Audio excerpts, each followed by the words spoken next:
Wonderful. Thank you so much, everyone, for being here for a very special edition of the Canadian Network for Imagination and Creativity Monthly IdeaJam.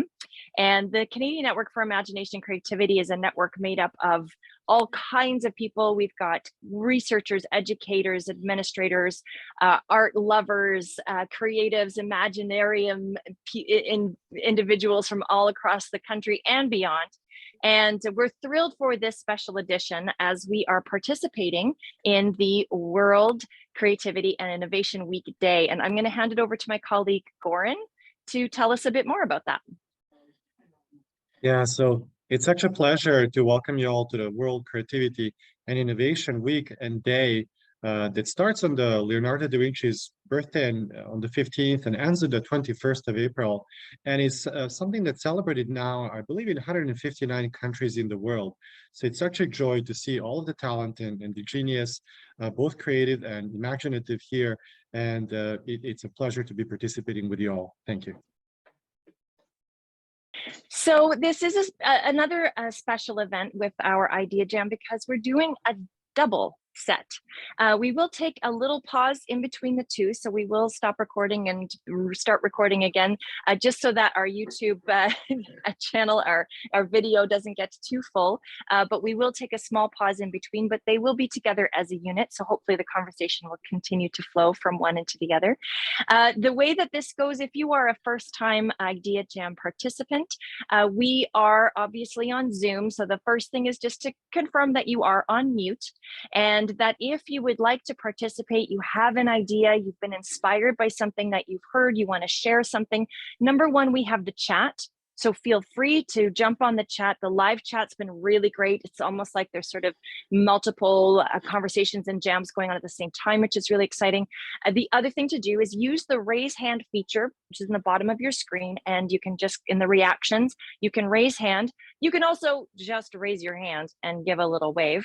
Or you can type your idea into the chat. So I'm really thrilled that we have an opportunity. This is going to be a really interesting mix of all of our colleagues coming together and two very special guests that we're quite honored to have here sharing their wisdom, knowledge, and imagination and creativity with us. So I am going to hand this over to Michael, and I just quickly want to say, you don't have to have anything to say either. There's no pressure. We can just be in a listening space at the same time. So Michael, over to you. Thank you very much, Alexis. And I begin with, in all humility, by apologizing for the poster for this session. There are some inaccuracies in it, and the inaccuracies are entirely my fault. So I just thought I'd lay it out there. What a way to begin, huh? It's my very great pleasure to introduce you to the animator for this evening's first session. And she is by day the Diversity and Equity Coordinator for the Ottawa-Carleton District School Board, which is a very large urban school board in Canada's capital city. But by night, she's a poet, healing hearts through words, a published poet and author. She enjoys the journey to dance with curiosity, vulnerability, and paradox, to mine possibilities and sacred wisdom. Ladies and gentlemen, here is Jacqueline Lawrence. Jacqueline. Wow, great. Thank you so much, Michael. I wondered who you were talking about there for a minute. Thank you so much. Welcome, good evening, bonsoir, bonanunus, and hello. I'm very excited that our jam sessions have created space for us to engage and explore themes about creativity, imagination, and innovation. I'm always intrigued by how these themes reveal how we nurture relationships with ourselves, spiritually, mentally, emotionally, and physically, and how they also vibrate in our relationships with others, consciously or unconsciously, at home, school, work, or play, as we explore the world, solve everyday problems, and transform our worlds. In honor of April being National Poetry Month, both in the US and Canada, and with it also being World Creativity Week, tonight we dance with words as we welcome to the space the godfather of Canadian spoken word, Mr. Dwayne Morgan. Let me just tell you a few things about Dwayne. Dwayne is writer, speaker, and connector. Dwayne began his career in spoken word in 1993. He is a two-time Canadian National Poetry Slam champion, and he has published 14 written and 9 audio collections of his work. He has also toured extensively to 18 countries to share his words. So thank you for joining us tonight. Dwayne, welcome to the space. Thank you very much for the invite. Very excited to be here for this conversation. Well, let's just dive right into it, shall we? I want to begin our conversation by sampling a question from the movie Brown Sugar and its love letter to hip hop, as we scribe our love letter to poetry and the spoken word by asking you, when did you begin to dance with words? So I had no clue that I had any talent prior to grade 12. And I never wrote anything. I didn't have a journal. I was never into writing. I'm actually a very shy introvert who does not like speaking to or in front of people. And I was producing a Black History Month talent show at my high school. And as I got closer to the event, I realized that everybody was coming to see all of my friends who had talent, but nobody really cares who organizes the event. And just being a young person wanting to be on stage and wanting to, be seen with everybody else, I had to figure out, how do you get on stage in a talent show when you have no talent? So I figured the easiest entry point would be to write a poem, because, you don't have to learn music, you don't have to learn choreography, whatever. So I wrote a poem, and as the story goes, that poem changed my life. There are a couple of women who were at the show who took a liking to me and that poem, and they just started booking me to go all sorts of events around town to perform this one poem that I had no intention of performing beyond my high school. And eventually then, people kept on asking to hear that poem. The poem got on my nerves. So I had to write a second poem to get rid of the first poem. And this year I'm celebrating 30 years of living off of my poems. So that's the story. Wow, so you've been dancing with this thing for 30 years, amazing. So you're the person who went to the party who didn't plan to dance, but you ended up dancing anyway. Absolutely.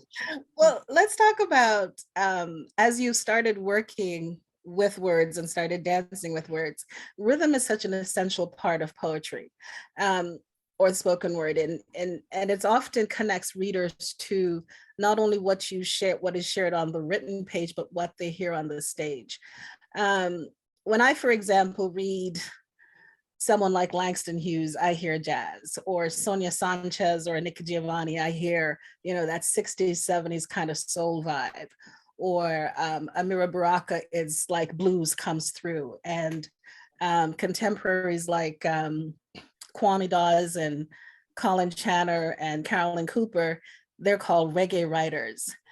Is there a soundtrack to your words and or your works? I grew up on hip hop. I was there from the early stages of hip hop. So I think if anything, it would be, most tightly connected to the vibration of hip hop, of kids in ghettos in North America, just trying to find ways to express themselves and get people to listen to them. And, I can identify a lot with that whole story, because starting out as a teenager, when people asked if I had a book and I went to, publishers and stuff, they had said, nobody cares about this. Nobody cares about like how you write, the language you're using. Nobody talks like this. There's no audience for it. So, it much like, hip hop artists, back in the day, they had this whole thing, oh, I just sell albums out of my trunk. I sold poetry books out of my trunk. I made poetry books, and everywhere I went, I was just selling poetry books on the street. Mm-hmm. And I was proving to myself that, other people might not see the vision, but I always knew that there was an audience for the work that I was doing. And I wasn't going to allow other people who didn't have the vision to dim what it was that I saw. Wow. I mean, and you've been doing that for 30 years. I'm just so in awe of that. And the fact that you have evolved as you've moved through the process. Um, the theme for the American Poetry Month celebration is "We are meant for something."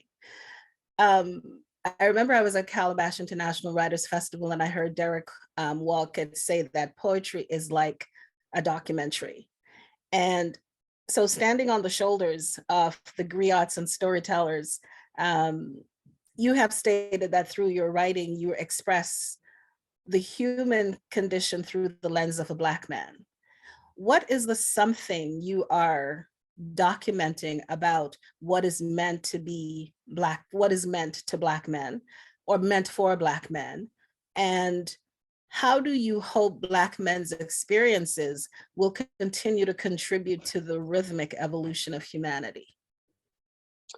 I think we live in a world today that is still extremely limited and problematic in terms of the scope and imagination of who people are. So, oftentimes I do a lot of work in schools in the education space, and I might show up at a school and they think I'm a student, or they think that the idea that I'm the guest speaker never automatically kind of comes up. It's always I'm somebody else, I'm something else, there's some other reason why I'm there. So we still have this way of pigeonholing Black men into certain realms of society. So through my work, I always try to shine a light on how vast our experiences are. That it's not just this homogenous thing, that we go through all of these different experiences and have these different thoughts, and we are fathers and we are contributing members of society, and we do feel pain and love and have all of these things. So I think I have a responsibility through a lot of my work to take these complexities and try to channel them in a way that people can digest them and accept them as something that is real and valuable. In terms of the second piece to that, I think, it's really important that there's a lot of people who look like me who will not have the same opportunities that I've created for myself to be able to speak to vast audiences. So I also have to be mindful of the people that I'm representing and creating space for others to come after me and take up even more space than I took up. So I think it's a big responsibility, especially starting when I did, when there was so little of this. I'm very excited now to see so many opportunities that are out there, but there's still a lot of work to be done. I'm curious as to what are the different opportunities that you're seeing now that didn't exist when you started 30 years ago? Almost everything that has to do with spoken word, really. Spoken word as a term didn't even exist when I started 30 years ago. So, the fact that you could say spoken word and people have an idea of what it is a change. We weren't allowed into the League of Canadian Poets. We weren't accepted into that. It was, no, you guys do this thing. You guys aren't real poets. So we actually had to lobby to say, actually, what we do is poetry, and we had to lobby to actually be accepted. So when I see, spoken word artists and performance poets being accepted into the league, I'm like, all right, there's one of those changes. Let's see, in terms of, lost my train of thought there a little bit, but there's so many of these little avenues that we had to knock on the doors and say, hey, we're here, we exist, whether it be, when I started out, I wasn't welcome at literary open mics. They said, no, what you're doing is not poetry. So I had to start my own. And all of the rejection that I faced is why I'm so successful today. They all pushed me where I had to develop everything on my own. I had to create my own space. I had to create my own shows. I had to create my own way of publishing and getting my work out, of recording albums. I had to do all of these things because everybody said, what you do doesn't count, doesn't matter, isn't valid. So, in hindsight, while it was painful at the time, I'm extremely grateful for that rejection and grateful for the personality that I have that didn't allow that rejection to stop me from seeing what my potential was. So the fact that we have poetry slams, the fact that there's, spoken word clubs in schools, these are all things that just never existed. And, you know, in Ontario, there weren't poetry slams until I started poetry slams. And I didn't even know what a poetry slam was. I got an email about a poetry slam in Philadelphia. And I'm like, I have no idea what this is. And I borrowed my mom's van as a teenager at York University. And I drove to Philadelphia just to find out what this thing was. And then I came back and said, oh, we need this in Toronto, and just started putting it on. And I received a lot of flack from people who said that, you know, you shouldn't be competing in the arts, and you know, poetry is not a space for competition. But then when you apply a cultural lens to that, I come from a culture of people where we have things called ex-tempo, which is, you know, in Trinidad, they just kind of make up songs and poems on the spot and they compete against each other. In Jamaica, in dance hall, they have dance hall clashes where these two DJs get on stage, lyric for lyric, song for song, they compete against each other. We have hip hop battles, which are legendary. We have even this thing called the dozens, which is, you know, your mama jokes, and people go back and forth, your mama, your mama, your mama. So in the Black context, we have always competed with words. So it never really made sense to me that I was getting all of this flack for creating these poetry slams, when culturally speaking, we've always used words as a form of competition. Wow, you know, most people don't think about that in terms of those battles and how they have a particular nuance and resonance to them in terms of expression of self and also displaying your skill sets, right? So in order to be able to do that, you came back from Philadelphia and you started your own slams. You know, in the words of Bob Marley, there's so much things to say right now. And one of the things to say about writers and poets and other creatives are often credited for being catalysts for social change. And, you know, what you're describing is so critical a part of that. And specifically in your work, and I'm going to invite you to share one of your pieces right now, in terms of how you remind us about the kind of being present to the systems and structures around us that determine what is viable, what is visible, what's not visible, what's valued, and what's worthwhile. So can you share with us one of your pieces? I'd love to hear Black Magic if you. All right, let's see, let's pull that up here. Okay. Growing up, I always knew when my parents were talking to white people on the phone. It was in their tone, how they switched it up to sound less like themselves and more acceptable. I didn't understand Black magic back then, but I get it now. It's in the way how we change the energy in rooms, the way that we move, the ways that we create, then give things to you when they no longer have use. Black magic is carefree, like jumping on trampolines, ignoring your noose. It's the way how our skin hides the bruises, hides the evidence. It's the way the sun bows to our melanin with reverence. It's standing up and demanding to be seen when the world treats you as irrelevant. It is knowing how to go numb for self-preservation, how to hold your tongue when the man being killed reminds you of your brother, your husband, your son. Black magic is knowing funeral hymns by their name and number, hearing them so many times. You have every line memorized. It's going to work heartbroken, but still being expected to be full of life, to co-sign what's hip while hiding the chips on your shoulders. It's wanting to break, but knowing how many worlds your love holds together. It is being stretched thin like limbs on pavement. It's in the way we speak to spirits and invoke the spirit of the dead. It is spending mornings mourning with unwed widows, men never to be seen except posted on screens. Hashtag RIP Black magic is the way that we normalize pain and still find brushes to paint masterpieces with it. Our ability to hope, to love, to fight, to forgive. It is our will to live, not just exist despite those who would like to see us extinct. It is thick skin, thick lips, thickness, milkshakes that bring boys to the yard, lactose intolerant or not. It is voodoo in ebonics, hood economics. It is the unicorns found in a Black man's tears. It is a Black woman fighting for freedom against fear. It is Black kids loving the feeling of their hair and no, you can't touch it. This Black magic is sacred. Harriet Tubman on steroids. droids, Jamaican Maroons keeping watch over Wakanda. It is the spirit of Nkrumah, Lumumba, Huey P. Newton, Bobby Seale, and Malcolm X. It is Marcus Garvey checking passports on the journey back home. Its ancestors haunting oceans, strange fruit that pesticides can't kill. It is the secret sauce at the cookout with no recipes written down. It is the music in our steps, the choreography in our speech. It is the beauty we possess that hatred can never bleach. We are the definers of pop culture, and we feed it to you like addicts. We might give you a little taste, but you will never have black magic. Oh my gosh. That's like 10 snaps around the world right on that one.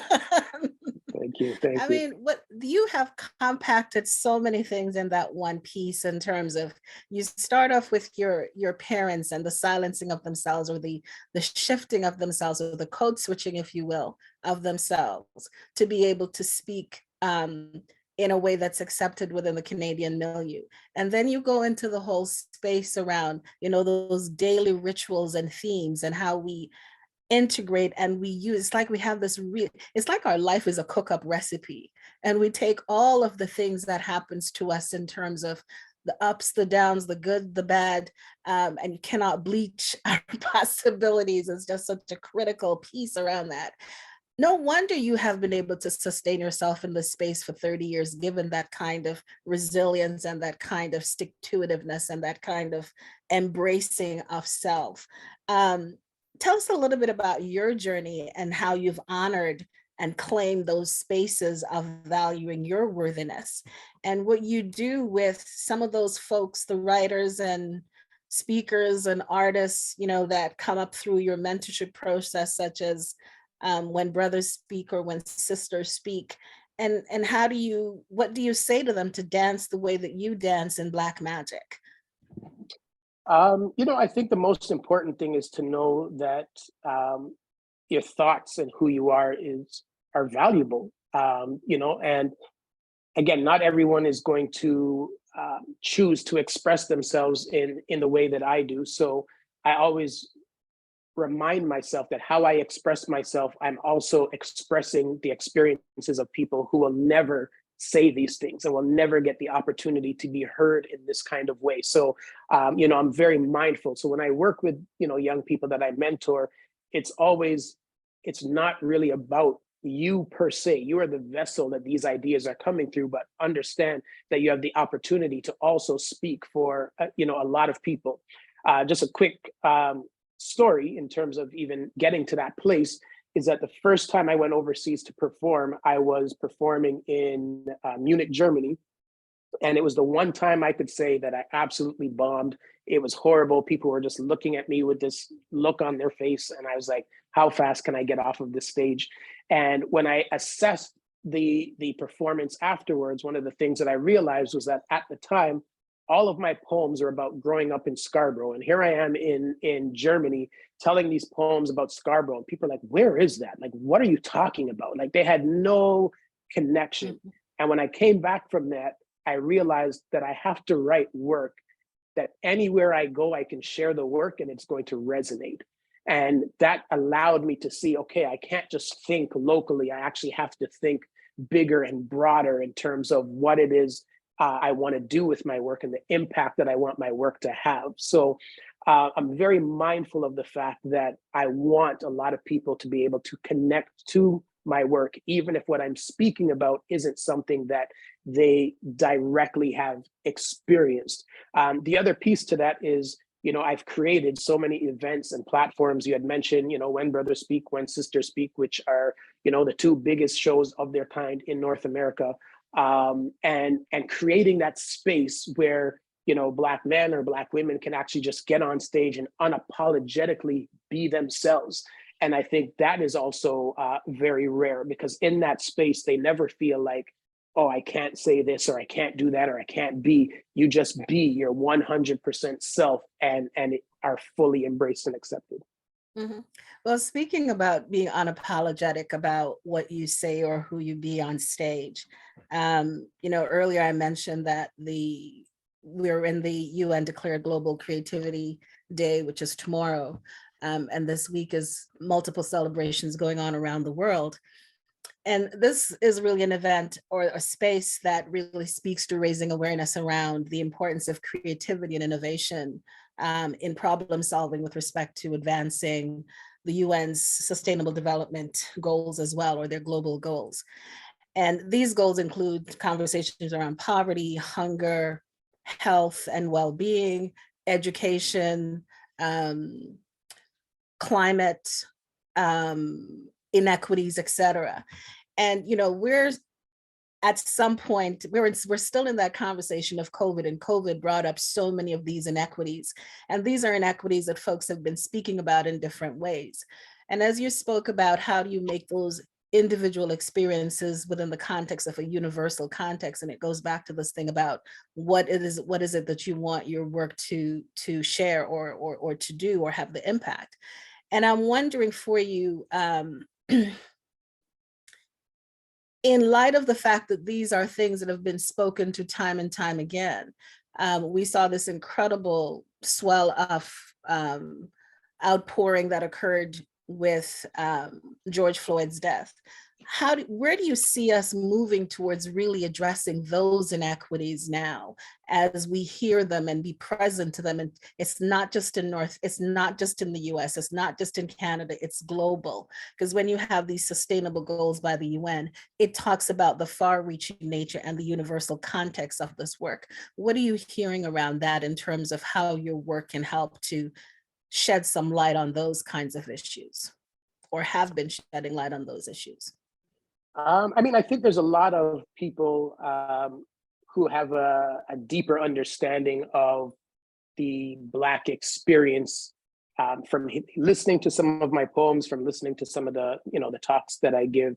So again, I understand how important it is to be able to write work that is accessible and digestible, for people. On a greater scope, Black people didn't have the same experience around George Floyd as, say, other people who might not be of color, because for us, George Floyd was Wednesday. And we're so used to the George Floyds that we didn't have the same outrage and stuff because we're used to this. We see it all of the time. And so people get, enraged, and then you get to a point where you need another George Floyd to remind them that this stuff is still happening. And I think nothing will really change until the foot is on the gas pedal every day, 100%. Not, okay, I did my part now, everything is good. And then we wait for the next George Floyd. And then, oh my goodness, this is still happening. Like, we know in our community, this is happening every single day.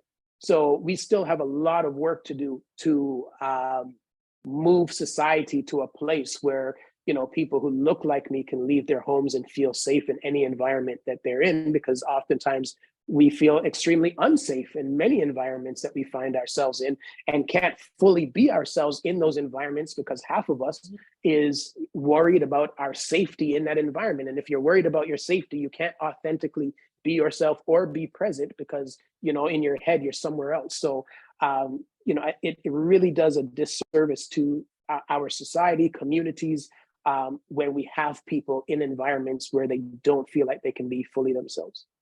Mm-hmm. So that actually is a great segue into the next part I want to just engage you with. And the Canadian theme is, for this month, April, is celebration of joy. And Bettina Love is one of my favorite people who really breaks it down in terms of who speaks about and advocates for and unpacks the power and the resilience behind Black joy. I see your video with your daughter, and I love that one when you guys do fairy tales together. And you mentioned earlier you love to work with students as well. Tell us about your connection with your daughter and how your relationship with her and your role as a father shifted the rhythm of your writing and your dance with words, as well as what you have discovered about and are sharing with your daughter and students you meet about Black joy. There's so much in that one question there. I think you know, fatherhood changes you in a lot of extremely profound ways, especially when your child is of a different gender. So I know nothing about growing up being a girl, being a woman, any of this stuff. So humility is very important, because you have to humble yourself to learn from this young person, to listen to them and allow her to tell me, this is what my experience is. And then I often take some of those experiences and turn them into poems that I can actually use for, you know, advocating for other, you know, young girls or young people or whatever. So part of our dynamic is from the get-go, allowing her the space to share with me what is happening in her world, what her experiences are, how she feels about, you know, certain things. And just not feeling like, oh, well, because I'm the adult, because I'm the parent, I know it all. It's mastering how to be a student, so that I can take that information and then use it as a teacher for other, you know, students or young people that I work with. From the time she was born, I've always included her in the stuff that I do. So, you know, I would do performances and I have her in one end and the microphone in the other hand, and she's up on stage trying to grab the microphone and stuff.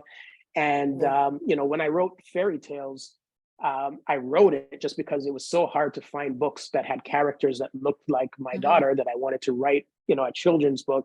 And she loved the poem and decided to memorize it on her own.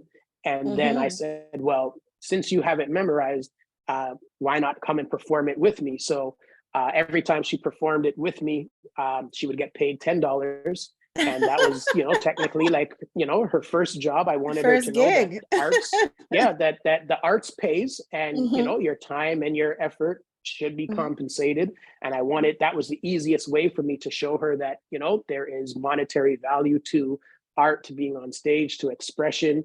And you know, we just do a lot of things together. I had a great opportunity to put together a 20-minute performance at the Harborfront Center in Toronto, and they had reached me and they were doing a show where they were just putting two artists together from different art forms. And from the time she was small, my daughter has always learned dance. So I said, well, can I work with my daughter and do poetry and dance? And they're like, yeah, go for it. So we actually had a great opportunity to put together a show with me doing poems and her dancing to the poems and integrating, you know, our art. Oh my goodness, I want to see that. I want to see that.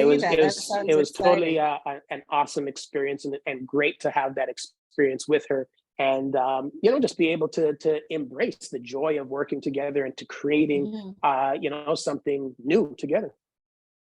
And so what are you, thank you for that, because one of the things I love is that your relationship is certainly, and you've given more depth to that, is it's really shifting the narrative too of this fatherless daughters construct that is often heard about in the Black community, because there's so many fathers who are engaged with their children, but we don't see them because there's a particular narrative that there's just the Black men don't care about their kids.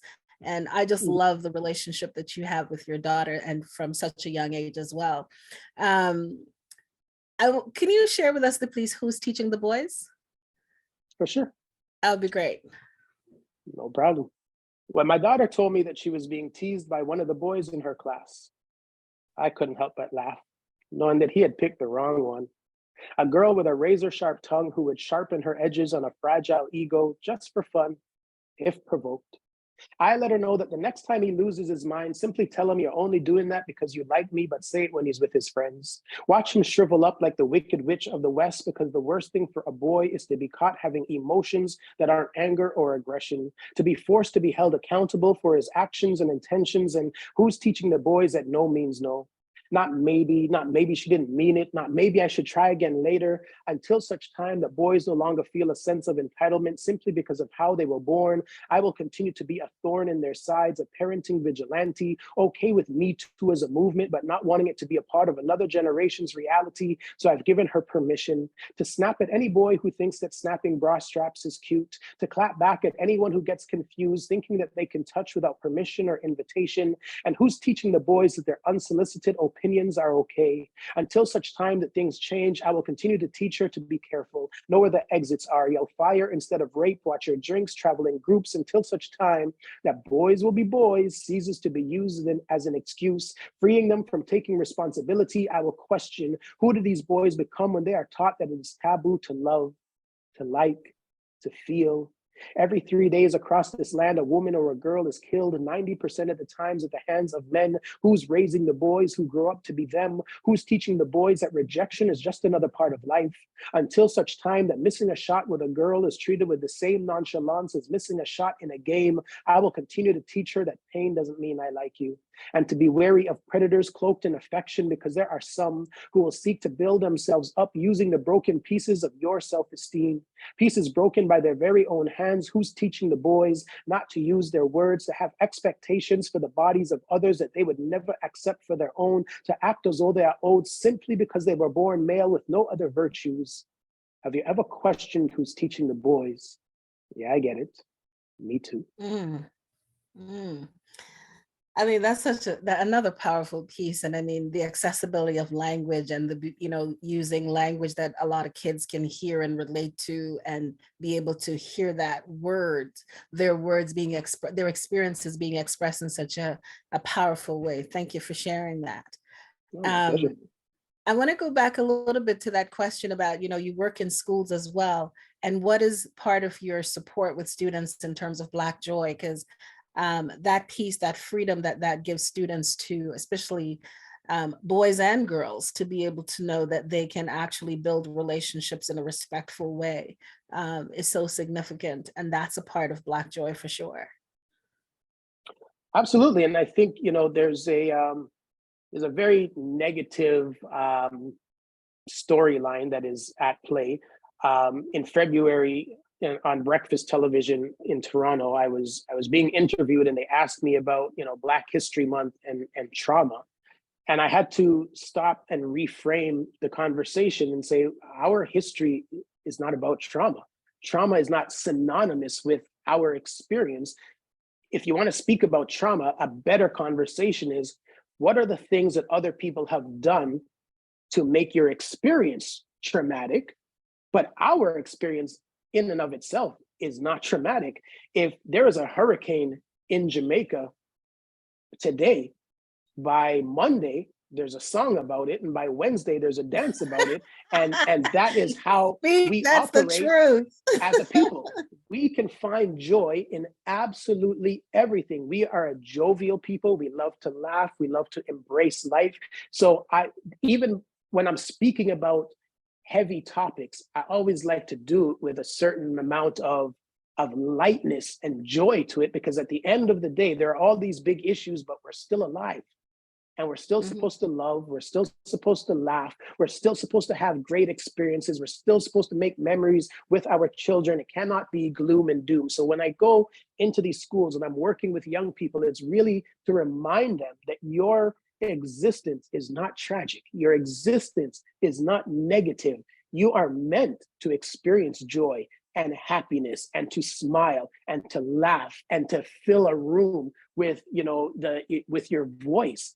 And this is a big part of who we are, but we also have to remember that there is a narrative out there that says, no, you're not supposed to do those things. So it's combating that narrative and giving them permission to say, yes, it is okay for me to be happy and joyous and laugh and play as a young person. And not be knotted in knots about not good enough, not being, all of that. So, absolutely. Well, I really want to thank you for this conversation. I want to open the space for questions after this final question that I have for you.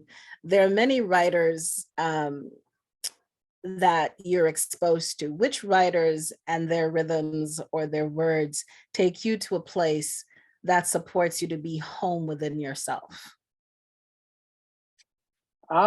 For that, I kind of have to go to the very beginnings of my journey. The first poet I ever saw was a poet named Muta Baruka. Oh gosh. He's a Jamaican poet, and my parents would have these VHS tapes of like reggae Sunsplash, and they would always laugh because Muta would come on, and Muta does not wear shoes. ever. Still Like, doesn't. Still he comes doesn't. to Toronto. I've opened up for him a couple times in Toronto, and he'll come in February in the snow, no shoes. This guy is, I don't know how, but he is just like that guy. So, you know, Mutabaruka being, you know, the first person that I ever saw doing, you know, poetry and in a performative kind of way. And then also being able to, you know, be invited to Jamaica to perform with him and do stuff with him has been awesome. And then the other one also in that vein would be Miss Lou, also from Jamaica, poet and storyteller. And before she passed, she invited me to her home to just sit and listen to her talk. And I just sat there for hours. And she spoke about her entire life and journey and how important it was for her to get Jamaicans to realize that the sound of their voice and how they spoke was its own unique language, that this idea of having to adapt the Queen's English to be somebody needed to be rejected, and that you were already somebody.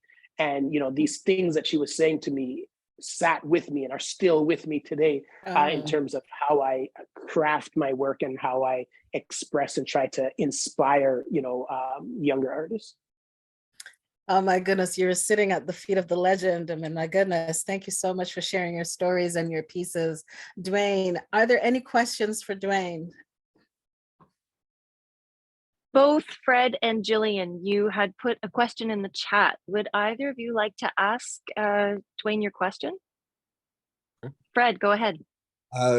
Thank you. From my obvious face color, etc., I was looking at your poems and feeling the first one was I'm being rasped, which was a good feeling, a needed feeling.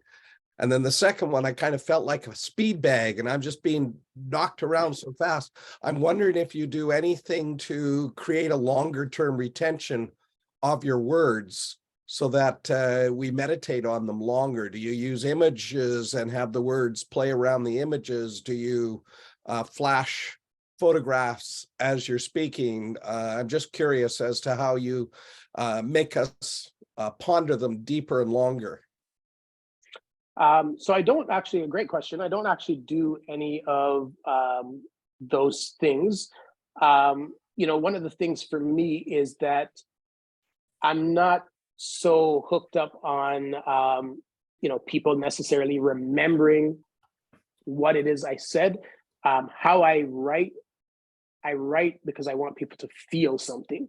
So I want people to be like, oh, that made me feel uncomfortable or this or whatever the case may be, because I often find that people respond better to a feeling than to a thought. So when I'm writing and crafting, I'm really looking at what is a feeling I'm trying to get across. So even in the speed of which I might say it is very deliberate in terms of how I want people to feel and experience something that I'm doing. And in a typical sense where somebody might give me, you know, 15 to half an hour to perform, then I get the opportunity to bring you on a whole roller coaster ride of emotions and feelings. And that is the greatest joy for me, is just being able to think, okay, what is the journey that I want to take people on tonight? And then being able to put a set together that brings that journey forward. So, you know, there's really nothing that I do that adds in those other elements, but it is something that you know, to think about.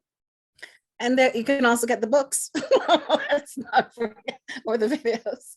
You know John, what would be great? Yeah, we'll grab a link for that and we'll pop it up on our website when we post this video. If you have one readily available, just to put in the chat for everyone, that would be very helpful. It'd be wonderful to have that resource available. And we'll also post it on our CNIC website when this link goes up.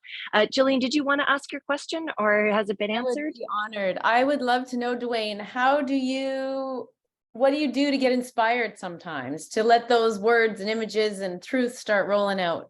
I'm curious if you have anything you do to get motivated. There's really nothing that I do to get motivated. I always tell people that, you know, I want to die empty. Like every ounce of inspiration that's in me, I want to just give it out. So I spend most of my time just living. And through living, there's so much inspiration in living, in being alive, and seeing things happening around you, watching kids play. Like there's so much stuff about the human condition that you'll find if you can, put your phone down and just exist, like just really see what is happening around you. So, when artists say to me, oh, I don't know what to write, I have, writer's block, I always ask them, are you living? Because oftentimes if you're not living, it's very easy to have writer's block. But when you're actually living and you're fueled with life, you just see things around you all the time. Like in my phone, I'll probably die without even being able to write all of these poem ideas that I have, because there's just so much stuff every day that I see and I think and I experience that I want to try to capture, but I don't have the time to write all of it. So I just think, just being present and just living is really important to the work that I do. That's where the introvert come through. Observer. Absolutely. I just was going to say, that sense of imagination, it just exudes from you. And I love, you're wonderful. You're full of wonder, right? Thank you. And you're awful. You're full of awe. Because I think when you see the world, you have this sense of awe, right? People don't like to be called awful, but I consider it a big compliment. So thank you so much for being here today. No problem. No problem. Thanks, Dwayne. We have 3 more. Yeah, we got John, Lindsay, and then Gerard. So John, please. Okay, and before John, I just want to say I'm actually at an event that I'm supposed to be speaking at in like a few minutes. So I'm going to do these 3 questions, and then I have to jump off of here and get on stage at this event. They just gave me a room backstage to be able to do this, and I know somebody's going to come and grab me any moment, but I just really wanted to make sure we had this conversation. So John, let's go for it. Wow. Well, I'll really speed up my question now, but I want to at least tell you though that you've made some wonderful statements here, and you just made another one when you said I want to die empty. And you also you talked about when we're worried about our safety, that we can't fully be authentically ourselves. And a line in your poem that really struck me was the color of our skin hides the bruises.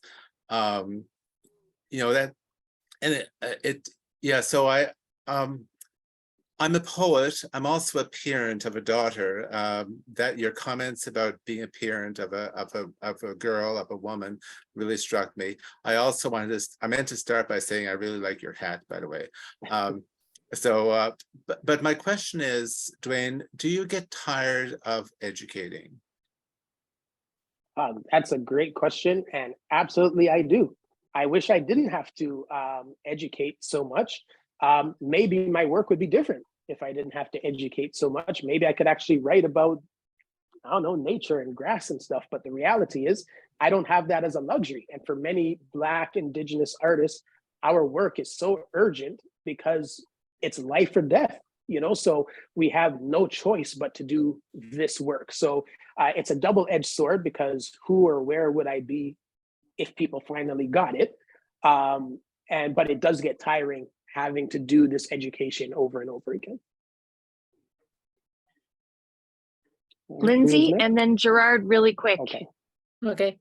It's not really a question, just an observance about how I felt when I was listening, because Fred brought up, having the long effect, and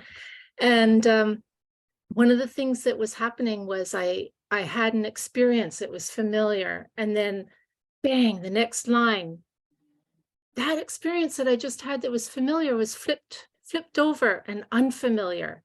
And I kept having this kind of, oh yeah, sense in my body. I know what?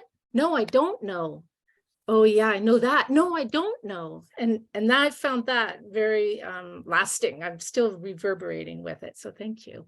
Oh, no problem. Thank you so much for sharing that. And I think that ties into that whole thing of, the joy for me is in an environment where I could string a bunch of poems together, is having you feel that, for half an hour through going through so many different, topics that we as human beings, experience.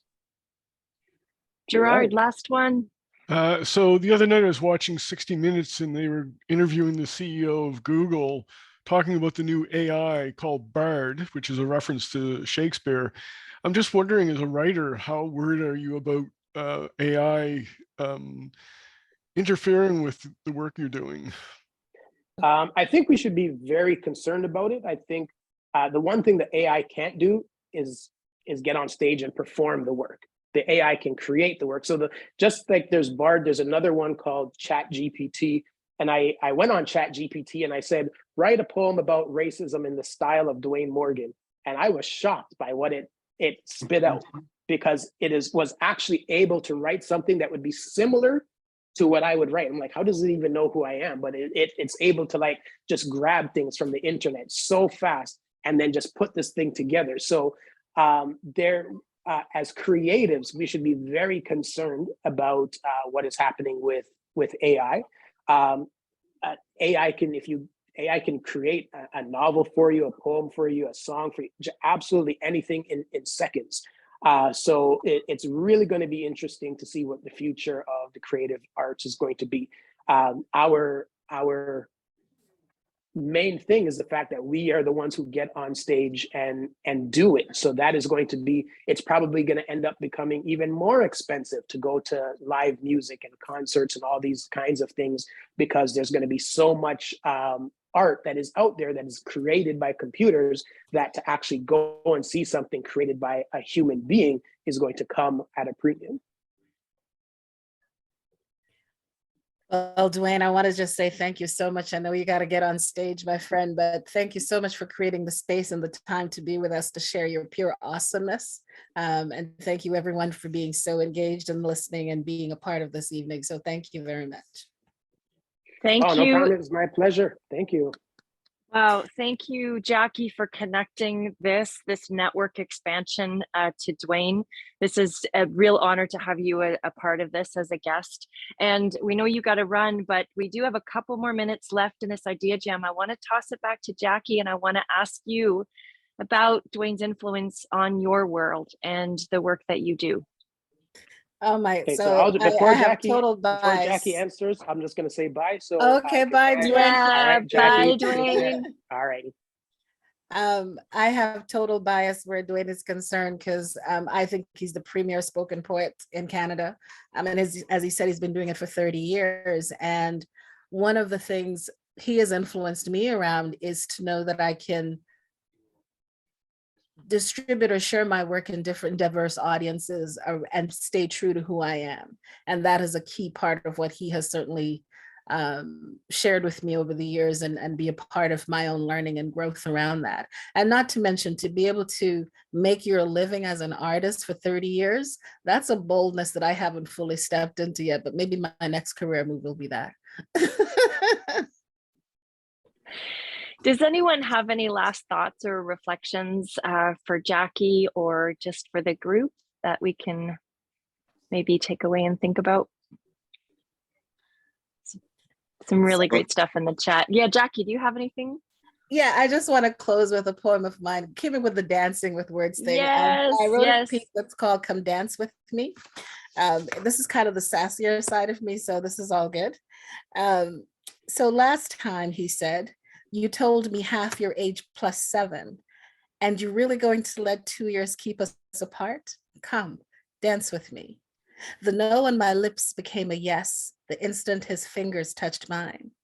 Rick James and Tina Marie escorted us to the dance floor. Fire and desire, they sang. A possibility, a premonition. He opened his arms, our bodies kissed.